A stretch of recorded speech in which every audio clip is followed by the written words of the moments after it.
Meus amados irmãos, a paz do Senhor. Eu sou o pastor Cícero Rolim, pastor da comunidade Esperança, no estado do Rio Grande do Sul, aqui na cidade de Cachoeirinha. Amados, eu fui indagado esses dias sobre o jejum por conta de uma convocação nacional pelo presidente da República e queria trazer alguns, creio que esclarecimento para cada um dos irmãos.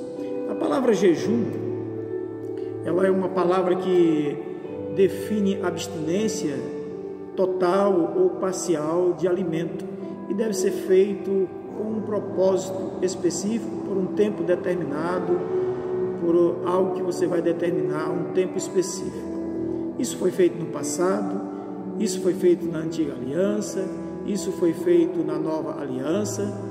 E os seguidores de Cristo Jesus, aqueles que creem e têm fé, continuam fazendo isso ainda hoje.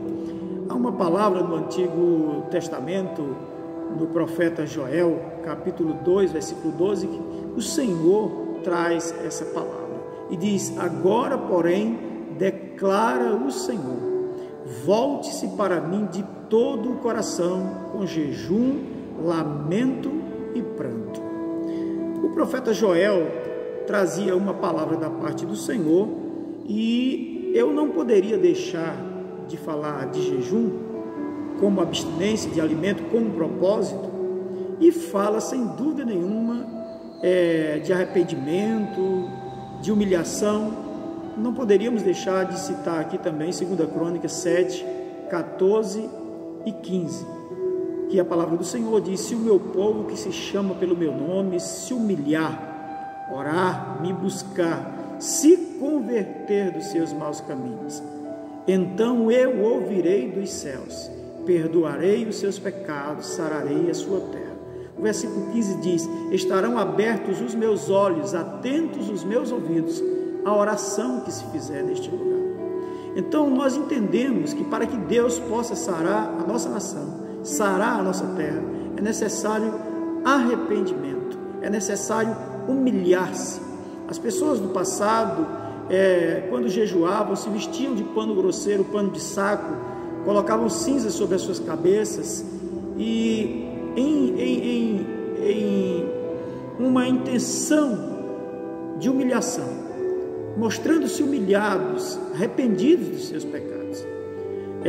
Não precisamos dizer que somos pecadores, mas a palavra mesmo diz que todos pecaram e carecem da glória de Deus. É necessário que nós, como servos de Deus, se quisermos receber bênçãos de Deus, que também algumas delas são condicionais, e precisamos de uma nação sarada, precisamos de uma nação abençoada, e é válido a convocação do nosso mandatário maior, presidente da República, e nós, como ministros do Senhor, aceitamos o desafio, porque esta é uma responsabilidade também da igreja, que conhece o nome do Senhor, e todos aqueles que creem e que conhecem o nome do Senhor.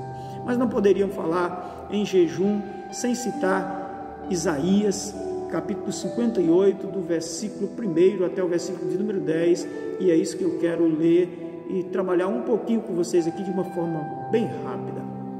O versículo 1, o 1 e o 2 diz assim: o Senhor Deus diz: grite com toda a força, sem parar, grite alto, como se você fosse trombeta, anuncie ao meu povo, os descendentes de Jacó, os seus pecados e as suas maldades, de fato que eles me adorem todos os dias, e dizem que querem saber qual é a minha vontade, como se fosse um povo que faz o que é direito e que não desobedece às minhas leis.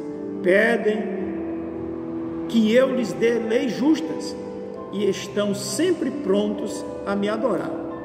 O versículo 3 diz: o povo pergunta a Deus: que adianta jejuar se tu nem notas? Por que passar fome se não te importas com isto? O Senhor responde: a verdade é que no dia que jejuais, vocês cuidam dos seus próprios negócios, exploram os seus empregados, vocês passam os dias de jejum discutindo e brigando, e chegam até a bater uns nos outros. Será que vocês pensam que quando jejuam assim, eu vou ouvir as suas orações? O que é que eu quero que vocês façam no dia em que vocês jejuam? Será que eu desejo que passem fome? Que se curvem como um bambu? Que se vistam com roupa feita de pano grosseiro? E que se deitem ou deitem cinzas em cima das vossas cabeças? Isso é o que vocês chamam de jejum? Não é esse o jejum que eu quero. Eu quero que soltem aqueles que foram presos injustamente, que tirem de cima deles o peso que os faz sofrer, que ponham em liberdade os que estão sendo oprimidos e que acabem com todo tipo de escravidão.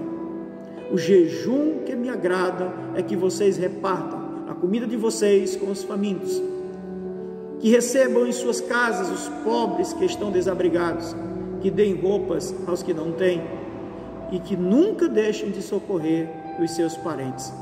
Então a luz da minha salvação brilhará como o sol, e logo vocês todos ficarão curados. O seu Salvador os guiará, e a presença do Senhor Deus os protegerá por todos os lados. Quando vocês gritarem pedindo socorro, eu atenderei.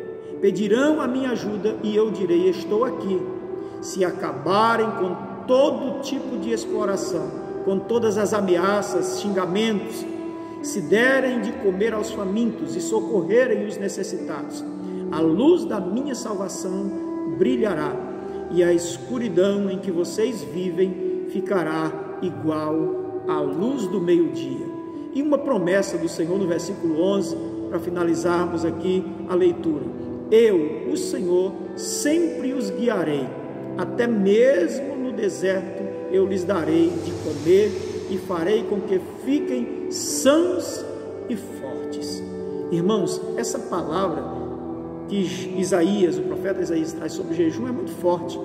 Jejum não é apenas se abster de alimento, ficar sentindo fome. Deus não deseja isso. Inclusive, Deus falando a Isaías, a Davi, ele diz que o sacrifício que agrada a ele é um coração quebrantado, um compungido, e Deus não vai desprezar. Então o verdadeiro jejum é aquele de arrependimento, um coração quebrantado, contrito, uma verdadeira mudança de vida, de trajetória.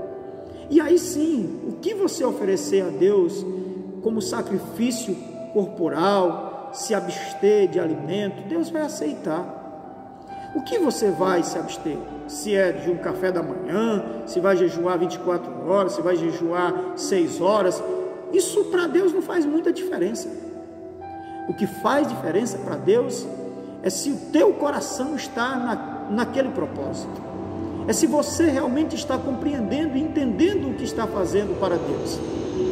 Se você entende que toda essa situação difícil que assola a nossa nação e as nações da terra também é por conta do pecado da humanidade, e que você, como alguém que é intercessor, não mais como sumo sacerdote para expiar os pecados das pessoas ou da nação, mas alguém que se coloca na brecha para clamar, como povo de Deus, como alguém que já entendeu a mensagem do Senhor, e de forma arrependida, humilde, se prostra diante de Deus e clama e pede, muda a sua vida, começa a fazer as coisas corretas e certas, Deus vai aceitar.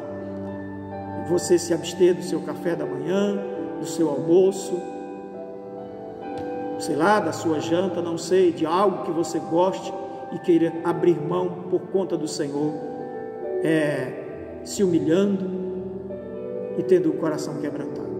Deus abençoe sua vida, Deus abençoe sua casa, Deus abençoe sua família, Deus abençoe a nossa nação, Deus abençoe as autoridades que Ele mesmo, Deus, constituiu, da menor a maior, da maior a menor.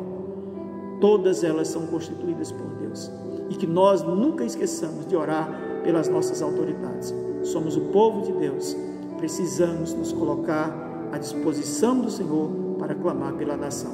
ofereçamos um jejum agradável a Deus. Deus te abençoe, em nome de Jesus.